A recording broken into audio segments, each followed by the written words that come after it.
Bonjour chers natifs de la Vierge et bienvenue à vous pour cette guidance de la mi-février. J'espère que vous allez bien. Merci aux personnes fidèles qui me suivent depuis plusieurs mois maintenant. Merci pour vos likes et pour vos abonnements. Et bienvenue aux personnes qui découvrent ma chaîne à travers cette vidéo. Alors, j'ai commencé à me former à l'astrologie depuis quelques mois, et oui. Et j'ai ressenti aujourd'hui l'élan de faire un petit peu évoluer mes guidances. D'allier en fait ces nouvelles connaissances en astrologie au tarot. Mon intention est toute simple, vous proposer quelque chose de peut-être plus précis encore. Donc à partir de maintenant, et pour certaines guidances seulement bien sûr, je vais donc travailler une carte de tarot par maison astrologique. Maison par maison, domaine par domaine. Parce qu'en fait, les maisons astrologiques nous parlent de tous les domaines de notre vie. Elles nous parlent de notre identité, du travail, des relations, des émotions, de la famille, des projets, de la spiritualité, voilà, etc. Donc, comme vous pouvez le remarquer, c'est vraiment très riche et très ancré et très vivant aussi. C'est un format en fait qui permet de voir comment les énergies circulent, se déplacent, se répondent aussi et surtout comment elles s'expriment concrètement dans notre vie de tous les jours. L'idée, c'est vraiment d'avoir une vision plus fine pour mieux comprendre ce qui se joue à l'intérieur comme à l'extérieur. Alors aujourd'hui, je vous propose d'explorer les énergies du mois de la deuxième quinzaine de février avec cette nouvelle méthode. Et comme nous sommes bien sûr dans une guidance générale, elle ne va pas parler à tout le monde, donc gardez votre bon discernement, prenez bien sûr ce qui vous parle et laissez le reste. Cette guidance en fait est un éclairage, une lecture des mouvements énergétiques du mois pour votre signe. Certaines choses vont résonner très fort, d'autres un peu moins, d'autres peut-être pas du tout, et c'est parfaitement normal. L'idée n'est pas de tout prendre au pied de la lettre, bien sûr, mais d'écouter ce qui fait écho en vous, ce qui vous parle, ce qui vous touche, ce qui vous met en mouvement, mes chères vierges. Alors, oui, ces énergies en fait sont là pour vous accompagner, pour vous aider à mieux comprendre ce qui se joue, à faire aussi des choix plus conscients et à avancer avec un peu plus de clarté et de justesse. Alors, je vais faire le tirage et je vous retrouve tout de suite après.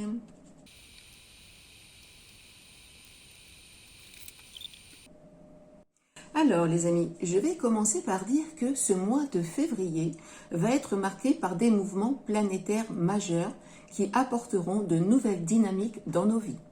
Alors pour commencer, nous avons Mercure qui est entré en Verseau depuis le 3 février. Et ça vient clairement dynamiser tout ce qui touche à la communication, aux idées et aux échanges. Les idées circulent mieux, la communication s'ouvre et on ose enfin penser autrement. Je dis enfin parce qu'en effet, oui, ça va nous faire du bien les amis. Alors, voyons ce que nous avons ici en maison 1. Ah oui, je ne vous ai pas dit, donc nous avons 12 maisons astrologiques, donc 6 plus 6. Donc, première maison jusqu'à la 12e maison. Et je vais vous dire bien sûr au fur et à mesure à quoi correspondent ces maisons. Alors, nous avons en maison 1, écoutez, nous commençons très bien. Nous avons le magicien ou le battleur dans d'autres tarots. Alors, oui, cette maison donc astrologique représente votre identité, votre énergie personnelle, votre manière d'aborder en fait les choses. Et aussi votre masque social puisque la maison 1 correspond à notre ascendant. Et comme vous devez le savoir, je pense, notre ascendant représente la façon dont nous nous présentons au monde.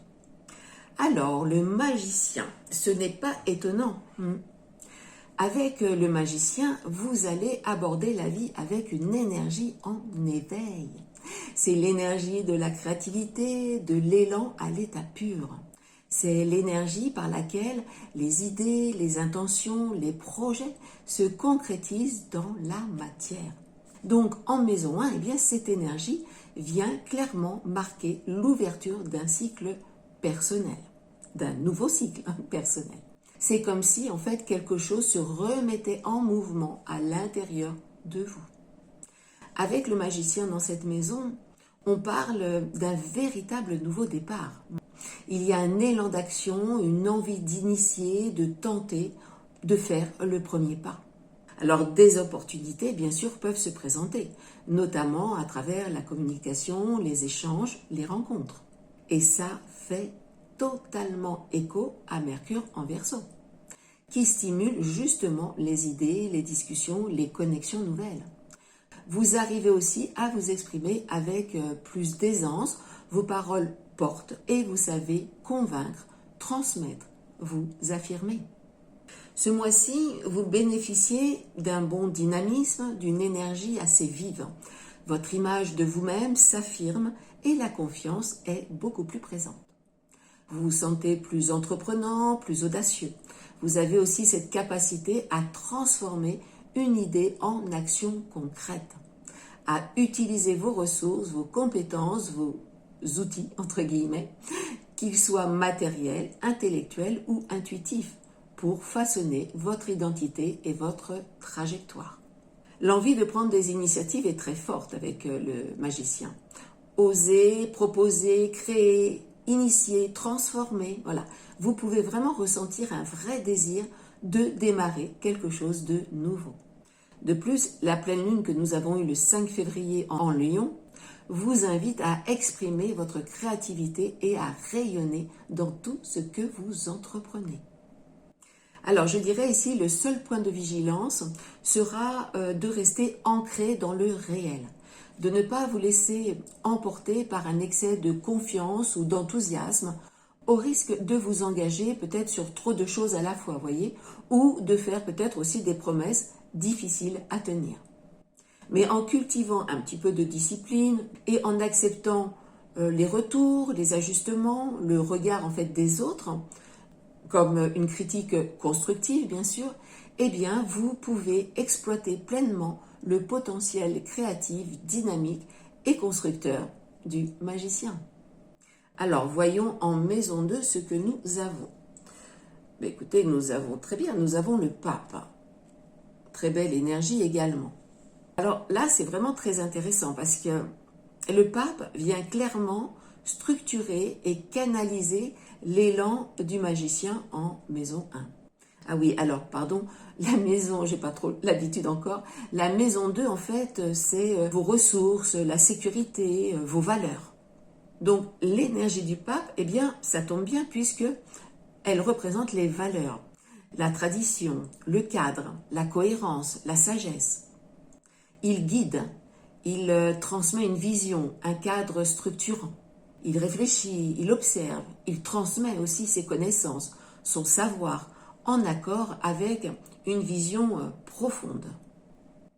Quand cette carte apparaît, les amis, eh bien, elle nous demande souvent de clarifier nos valeurs pour nous aligner à ce qui fait sens pour nous. Le pape adopte une approche réfléchie et équilibrée face aux défis de la vie. Alors, en maison 2, eh bien, cette énergie vient poser une question essentielle. Sur quoi est-ce que je veux bâtir? Quelles sont mes vraies valeurs? Qu'est-ce qui a du sens pour moi, concrètement, là, dans ma vie?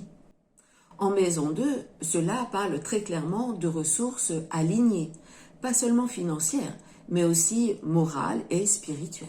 Ce que vous allez construire là, cette seconde quinzaine du mois de février, alors vous savez que nous ne sommes pas à quelques jours près, ça peut être un petit peu avant, un petit peu après, voilà. Je préfère quand même le préciser. Oui, je vous disais, pardon, ce que vous construisez ce mois-ci ne peut pas être vide de sens, les amis. Vous avez besoin que vos choix matériels, professionnels, relationnels ou financiers soient en accord avec vos valeurs profondes. On sent ici vraiment une volonté de sécuriser, mais pas n'importe comment. Ce n'est pas la sécurité par peur, c'est la sécurité par cohérence. Vous pourriez par exemple ressentir un besoin de stabiliser vos revenus, de mieux gérer vos ressources, de clarifier votre rapport à l'argent, ou même de transmettre, d'enseigner, de partager un savoir, une expérience. Le pape parle aussi beaucoup de transmission. Il peut donc y avoir une évolution où vos compétences, votre expérience, votre savoir deviennent une vraie ressource. En fait, ce que vous savez, ce que vous avez appris a de la valeur. Et là, le lien avec le battleur ou le magicien est très fort. Le magicien initie et le pape structure. Ce mois-ci, vous apprenez à poser des fondations solides et durables. Il peut être aussi question avec le pape de conseils avisés, alors peut-être d'un mentor ou d'une figure d'autorité bienveillante, ou même de votre propre sagesse intérieure qui vous invite à faire des choix, je dirais, plus mûrs et plus réfléchis. Le message ici est clair. Oui au renouveau avec le magicien, oui à l'initiative aussi, mais dans un cadre juste et aligné, respectueux en fait de ce qui est important pour vous. Le pape vous demande de vous engager avec sérieux, constance et intégrité. Et ça tombe bien car Saturne, en tension ce mois-ci avec Mars, demande une gestion mature de nos ressources et demande aussi d'investir dans ce qui a du sens. Ici, en fait, plus vous serez fidèle à ce qui fait sens pour vous et plus vos ressources matérielles comme vos ressources aussi intérieures pourront se consolider naturellement. Alors, voyons ce que nous avons en maison 3. Oh, qu'est-ce que c'est beau! Nous avons le soleil. Eh bien, écoutez, nous avons vraiment de très très belles énergies, vraiment. Alors, la maison 3, oui, que je n'oublie pas, c'est la communication, les apprentissages, aussi les frères ou les sœurs ou les proches, les voyages, plutôt des courts voyages, les déplacements plutôt. Eh bien, le soleil, les amis, symbolise bien sûr la clarté, la lumière et la vérité. C'est une énergie d'épanouissement, de confiance et d'inspiration qui illumine ceux qui pouvaient être flous et redonne aussi bien sûr de l'élan. Donc en maison 3, eh bien cette lumière éclaire la communication et l'apprentissage. Donc les discussions pourraient devenir beaucoup plus fluides et beaucoup plus sincères aussi. Vous parlez en effet avec sincérité et clarté. C'est vraiment le moment ici de vous exprimer pleinement, sans masque ni retenue. Votre rayonnement personnel aussi se fait sentir. Vos idées inspirent, vos paroles peuvent éclairer et redonner confiance à ceux qui vous entourent. Alors le soleil peut aussi indiquer la naissance. Donc il peut s'agir d'un projet en communication ou un projet intellectuel. Alors écriture, enseignement, réseau, création de contenu, voyez, ou l'aboutissement d'un apprentissage ou d'une formation qui ouvre un nouveau départ. Il pourrait y avoir aussi une réconciliation avec un proche et notamment, donc, comme je vous ai dit, avec un frère ou une sœur. Le soleil favorisant les discussions sincères et bienveillantes. Cette énergie fait aussi à nouveau écho à Mercure qui entre donc en Verseau, qui est entré en Verseau le 3 février et qui stimule, comme je vous l'ai dit, la communication, mais aussi la pensée originale et les échanges libres. Le message ici, c'est oser parler vrai, ouvre un nouveau chapitre, plus libre, plus aligné avec qui vous êtes vraiment et transforme vos paroles en pont, je dirais, vers les autres. Écoutez, c'est magnifique. Alors, voyons la maison 4. Qu'avons-nous? Alors, nous avons la lune. Vous voyez comme elle est belle? Vous voyez, c'est ce bleu intense. Elle est magnifique. J'adore. Alors, la maison 4. La maison 4, c'est la famille, le foyer, les racines, le monde aussi intérieur. La lune apporte l'énergie des émotions profondes, de l'intuition, des rêves, mais aussi des illusions et de l'inconscient. Elle nous invite à regarder ce qui se cache sous la surface et à ressentir avant de réfléchir. En maison 4, la lune éclaire tout ce qui touche donc à la famille et au foyer, aux racines et au monde intérieur. Alors des souvenirs, des blessures anciennes, peut-être des malentendus, peuvent remonter à la surface pour être compris et transformés. C'est un moment en fait pour écouter vraiment vos émotions et celles des autres aussi bien sûr, plutôt que de réagir de façon impulsive. Vous pourriez aussi ressentir le besoin de créer un foyer rassurant, chaleureux, où chacun se sent en sécurité. Cela peut se traduire par des gestes simples du quotidien. Réorganisez votre espace de vie pour qu'il soit plus confortable. Passez aussi du temps de qualité avec vos proches. Partagez des moments de complicité ou simplement prendre soin de vous et de votre cocon. La Lune vous invite aussi à adopter une communication ouverte et intuitive. Donc posez des questions avec douceur, écoutez sans jugement et clarifiez les malentendus pour rétablir l'harmonie. Vous savez, parfois une simple phrase dite avec beaucoup d'attention peut désamorcer une tension ou apaiser une vieille blessure. C'est une période ici où vos émotions sont intenses mais riches et où votre monde intérieur peut devenir aussi une véritable source de guidance si vous prenez le temps, bien sûr, de l'écouter. Nous sommes 1, 2, 3, 4, donc nous allons voir la maison 5. Nous avons le monde donc dans la maison 5. Alors, la maison 5, c'est la créativité, les plaisirs, les loisirs, les amours passionnés aussi, les enfants et la façon aussi dont en fait vous vous reliez à eux. Alors, le monde, c'est l'énergie de la réalisation, de la réussite, de l'accomplissement et de l'épanouissement. C'est aussi une énergie d'ouverture, de connexion et d'harmonie. Le monde, en fait, c'est la dernière lame du tarot. Elle clôture donc un cycle et en ouvre un nouveau. Vous êtes en fait dans une période qui vous invite à exprimer pleinement vos talents et vos désirs d'une manière en fait très libre et sincère. Alors dans ce domaine, le monde indique que, dans cette maison, le monde indique que vous avez atteint une certaine maturité.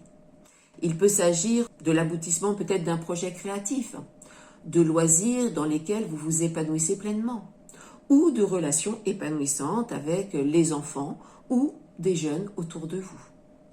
Vos idées, vos projets ou vos créations ont le potentiel d'être reconnus et appréciés par les autres. Et cette reconnaissance vous apporte un sentiment profond d'accomplissement. Sur le plan amoureux, cet arcane peut également suggérer des relations très épanouissantes, où le partage, la joie, la complicité sont au cœur de l'expérience. En résumé, le monde en maison 5 invite à célébrer vos talents et à profiter pleinement de tout ce que vous créez et partagez. Les amis, c'est vraiment un tirage, je dirais, magnifique. Voyons la maison 6.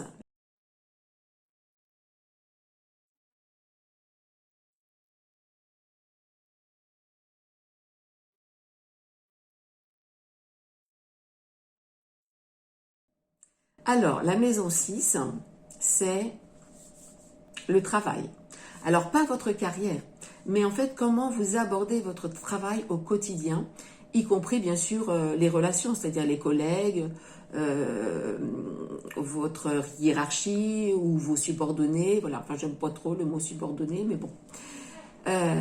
C'est aussi votre santé et votre bien-être. Qu'est-ce d'autre encore? Oui, c'est également le service aux autres. Alors, chère Vierge, là, ça va vous parler. La capacité aussi de vous améliorer, donc améliorer vos compétences, ça aussi, je pense que ça va vous parler. Vos habitudes aussi. En fait, c'est comment vous gérez votre vie au quotidien. Excusez-moi, je vais prendre un petit peu d'eau. Ma gorge est très sèche. Alors, la force dans la maison 6. Que nous dit-elle? Elle nous dit que tout va plutôt bien. C'est déjà pas mal. On me dit en fait ici qu'il y a une belle réserve d'énergie. Cette lame vous invite à vous appuyer sur la volonté, la constance et la maîtrise de soi pour préserver votre équilibre physique et adopter des habitudes bénéfiques sur le long terme. Alors, dans le domaine du travail, la force souligne une grande capacité à faire face aux contraintes et au stress sans se laisser déborder. Elle évoque une attitude plutôt posée, patiente, capable d'avancer pas à pas, avec, une certaine endurance et de la détermination, même dans les tâches répétitives ou exigeantes. Donc, placé ainsi en maison 6, je fais des rimes, la force met en lumière un véritable sens du service. Il y a ici une envie d'être utile, de soutenir, de soigner, ou bien sûr d'accompagner les autres de manière concrète et bienveillante. Tout cela doit bien vous parler. La force invite aussi à équilibrer le mental et le physique. Elle encourage des pratiques en fait qui renforcent à la fois la confiance en soi et la stabilité intérieure. Donc activité physique régulière, méditation si vous aimez, yoga, respiration consciente, voyez, etc. Tout ce qui permet de canaliser l'énergie plutôt que de la disperser. Ok, alors regardons la maison 7.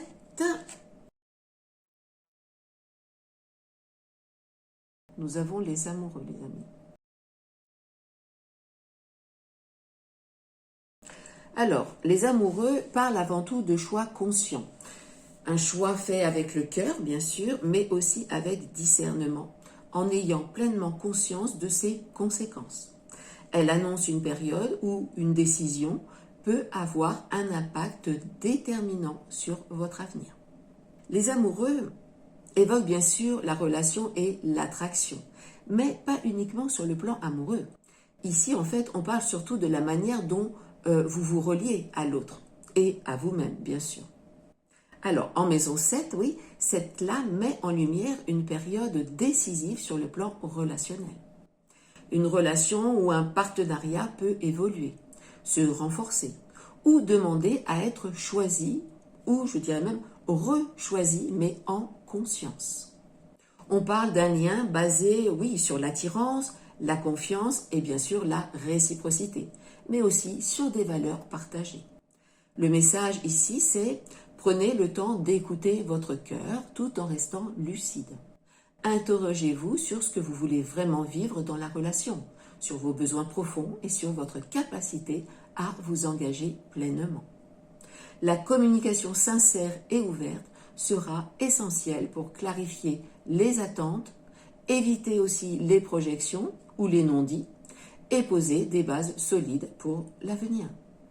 Et en février, Vénus en Poisson ajoute une dimension émotionnelle et spirituelle au lien, mes amis.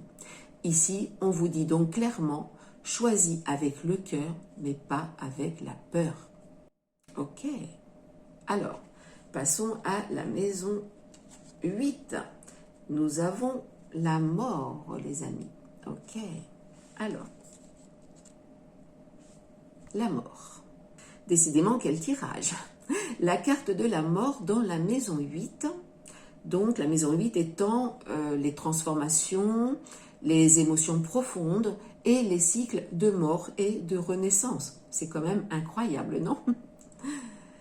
Alors, c'est aussi bien sûr la maison 8, la maison des ressources partagées, de l'héritage, des dettes et de la sexualité. C'est un très très gros lâcher-prise ici, les amis. Une fin ici qui ouvre un nouvel espace. Ne résistez surtout pas au changement ce mois-ci. La mort en maison 8, excusez-moi, peut indiquer aussi une rupture qui conduit à une régénération intérieure. Elle peut être d'ordre psychologique, matériel, financière ou spirituel. Il peut être question d'une libération. Libération peut-être de schémas répétitifs, de croyances limitantes, de peur ou de comportements de dépendance ou d'attachement. Il peut s'agir aussi de clôturer une situation liée aux ressources partagées, aux héritages ou aux dettes. Après une perte, par exemple, eh bien, il pourrait y avoir l'émergence d'une nouvelle façon de gérer le pouvoir, le contrôle ou l'intimité. En somme, ici, nous sommes dans la nécessité de traverser, je dirais oui, l'ombre pour accéder à la lumière, à une guérison et à une plus grande vérité de soi. En fait, la mort en maison 8 signale une période où les structures profondes de vos vies sont remaniées, ouvrant la voie à une transformation durable. Qu'avons-nous en maison 9? Nous avons la roue de fortune. Alors, je rebois un petit peu. Avec la roue de fortune, on entre dans une dynamique de mouvement et de changement ici. Eh bien oui, après les choix conscients évoqués par les amoureux et la transformation profonde annoncée par la mort, cette carte montre que les choses se remettent en mouvement, tout simplement. On parle ici des cycles de la vie, du destin, des synchronicités. Des événements, en effet, peuvent survenir de manière soudaine, inattendue, comme si, en fait, la vie vous poussait à avancer, même si cela, vous sort d'une certaine zone, en fait, de sécurité ou de confort. Cette carte vous invite à faire confiance au mouvement naturel de la vie. Il peut y avoir une phase de transition, parfois un sentiment, oui, de flottement, de déséquilibre. Mais ce déséquilibre, les amis, fait partie du processus. Vous savez, c'est un petit peu comme lorsque l'on marche. C'est précisément en fait ce moment d'instabilité, voyez, qui permet d'avancer, tout simplement. Les changements qui s'installent ici sont profondément liés aux choix relationnels et aux transformations intérieures que vous traversez. Ils peuvent être déstabilisants au départ, oui, mais ils ouvrent la voie à quelque chose de plus juste et de plus aligné avec vous. La roue de fortune parle aussi d'élargissement des horizons. De nouvelles perspectives peuvent modifier votre vision du monde. Alors peut-être, pourquoi pas, formation, études, collaboration, peut-être des déplacements aussi à l'étranger, ou des expériences culturelles marquantes. Vous pouvez être amené aussi à remettre certaines croyances en question, à revoir votre manière de penser la vie, les relations, ou même votre place dans le monde. Ce n'est pas rien. C'est également une période favorable pour explorer de nouvelles activités, tout en laissant derrière vous ce qui n'a pas lieu d'être, ou ce qui n'a plus lieu d'être, avec la mort, ici. Donc, après le choix du cœur des amoureux et le lâcher-prise profond, la roue, elle, vous invite à vous ouvrir à d'autres horizons, d'autres cultures, d'autres philosophies de vie, en confiance, même si tout n'est pas encore parfaitement clair. Et Jupiter en trigone à Uranus, favorise la chance et l'expansion, vous permettant ainsi de saisir les opportunités inattendues qui se présenteront à vous et d'oser sortir de votre zone de confort, car le mouvement ici est vraiment très très favorable. Alors, qu'avons-nous en maison 10 ? Nous avons le chariot. Très bien. Alors, la maison 10, elle, nous parle de vocation, de mission, de votre carrière aussi professionnelle, de vos ambitions à long terme, de votre image sociale, c'est-à-dire en fait de l'image que vous laissez au monde. Eh bien, avec le chariot, on parle ici d'un véritable élan intérieur. C'est la carte de la maîtrise, de la volonté consciente, de cette force en fait qui vous pousse à avancer malgré les obstacles. Elle évoque une ambition assumée, une discipline, mais surtout la capacité à prendre les rênes de votre vie. Alors, placée en maison 10, cette énergie se manifeste clairement sur le plan professionnel. Vous savez où vous allez et vous savez ce que vous voulez. Et vous êtes prêt à vous engager pleinement pour atteindre vos objectifs. Alors, cela peut se traduire par une prise de responsabilité, un rôle peut-être aussi de leader naturel, ou le fait de porter un projet à bout de bras. Au quotidien, ça peut être vous qui impulsez aussi les décisions, qui structurez, qui donnez la direction, même sans titre officiel. Mais attention quand même, car le chariot invite aussi à la vigilance. Et oui, à force de vouloir tout contrôler, mes chers vierges, je le sais, puisque j'en suis une, à force donc de vouloir tout contrôler, de vouloir tout gérer, vous pourriez frôler le surmenage, ou avoir tendance aussi à avancer seul, en oubliant peut-être d'écouter les signaux autour de vous. Par exemple, vouloir aller vite, imposer un rythme soutenu, ou porter toute la charge sans déléguer. Alors, la clé ici avec le chariot, c'est l'équilibre. Restez à l'écoute, acceptez aussi les critiques, constructives bien sûr, et ajustez la trajectoire, la direction quand c'est nécessaire. C'est justement en intégrant les autres, en collaborant plutôt qu'en forçant, que cette dynamique de réussite peut se transformer en reconnaissance et en légitimité. Et bien sûr en réussite. Et Mars en Bélier ce mois-ci, eh bien, vous pousse aussi à prendre les rênes. Ça tombe encore bien. Alors avancez avec détermination, mais sans brûler les étapes. L'action doit être alignée. Voyons maintenant la maison 11. Nous avons, j'adore aussi cette carte, regardez comme elle est belle, la profondeur des bleus. J'adore. Alors, nous avons l'étoile. Alors, la maison 11, ce sont vos projets, vos réseaux, vos amis, vos espoirs et vos idéaux collectifs aussi.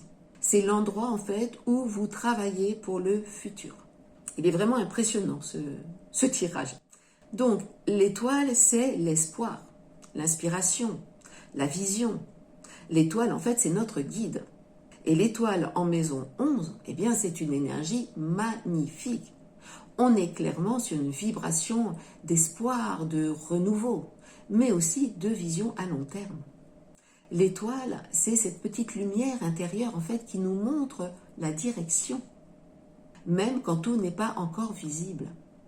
Elle agit comme une boussole intérieure qui nous reconnecte à ce qui a du sens pour nous. Placée en maison 11, eh bien, elle met en lumière aussi les projets collectifs, les réseaux, les cercles d'affinité. Concrètement, cela peut se traduire par des rencontres inspirantes, des soutiens inattendus ou le fait de ne plus avancer seul. Au quotidien, ça peut être aussi une collaboration qui se met en place naturellement, un groupe qui vous soutient, un ami, un collègue ou une communauté qui croit en vos idées et vous incite à aller plus loin. L'étoile vous invite aussi à oser croire en l'avenir, même si tout n'est pas encore matérialisé. Par exemple, semer une idée, partager un projet, parler de vos aspirations, répondre présent. Alors, je ne dirais pas que c'est une réussite instantanée, mais quelque chose de juste, de sincère, qui se construit pas à pas. Le message ici, c'est quelque chose de beau se prépare, les amis, en douceur et avec bienveillance. Plus vous resterez aligné avec vos valeurs et votre vision, plus l'univers ou la vie mettra sur votre route les bonnes personnes au bon moment. Et nous allons donc finir avec la maison 12 et nous avons le pendu. Alors le pendu, dans votre sens, je pense que c'est celui-ci. Voilà, le pendu. Alors la maison 12, eh bien, je dirais que c'est la maison la plus mystérieuse. Pourquoi? Parce qu'elle représente la spiritualité, mais une spiritualité plutôt cachée, vous voyez. Elle représente l'inconscient, les secrets, le karma aussi, qui ne serait pas résolu. Elle peut aussi représenter l'isolement. Elle représente en fait ce qui se passe en coulisses, ou ce que vous devez lâcher, parce qu'elle représente aussi la guérison. Et là, donc, nous avons le pendu. Eh bien, le pendu nous invite à ralentir et à nous tourner vers notre monde intérieur. En maison 12, il touche au rêve, au mystère et à l'inconscient. Je dirais qu'ici, c'est vraiment le moment de vous détacher des attentes extérieures et des attachements matériels ou émotionnels. C'est le moment vraiment de prendre du recul pour méditer, réfléchir ou vous reconnecter à vous-même. C'est le moment idéal pour accueillir aussi les révélations ou des prises de conscience qui pourraient surgir après une période de doute. Vous pourriez aussi laisser les choses se faire naturellement, sans forcer les résultats. Vous accorder des pauses, du silence, ou peut-être, pourquoi pas, un jeûne digital pour vous recentrer. En somme, le pendule en maison 12, eh bien, vous pousse, chère Vierge, à lâcher prise. Ce qui n'est pas évident, je le sais, mais c'est important. Voilà, le pendu vous pousse aussi à explorer, oui, vos profondeurs et à accueillir une nouvelle clarté intérieure. Le mois se termine, je dirais, dans une énergie de pause. Voilà. Alors, quand je dis le mois se termine, hein, ça peut être début mars aussi, d'accord? Donc, il vous est demandé ici, en effet, de ralentir et de voir peut-être certaines choses autrement, sous un angle différent. Et pour conclure cette guidance, je dirais, mais vous le savez, mes chères vierges, le vrai changement commence à l'intérieur. Voilà, mes chères vierges, j'en ai terminé avec cette guidance. Dites-moi quand même en commentaire si vous avez aimé cette nouvelle formule, le fait qu'en effet, je parle un petit peu, alors pas beaucoup, hein, voilà, je n'ai que quelques mois donc de formation, mais je me forme tous les jours, donc ça avance quand même assez rapidement. Donc dites-moi si vous appréciez en effet cette formule. Si c'est le cas, ben, j'essaierai d'en faire de plus en plus. Voilà, donc si elle vous a parlé, si elle vous a éclairé, inspiré, bien sûr n'hésitez pas à me laisser un petit pouce, ça fait toujours grand plaisir. De partager aussi bien sûr cette vidéo avec d'autres natifs de la Vierge que vous connaîtriez. De commenter, dites-moi en effet si cette guidance vous parle. Et bien sûr de vous abonner pour les personnes qui me découvrent à travers cette vidéo. Je vous souhaite une très belle continuation et vous dis à bientôt.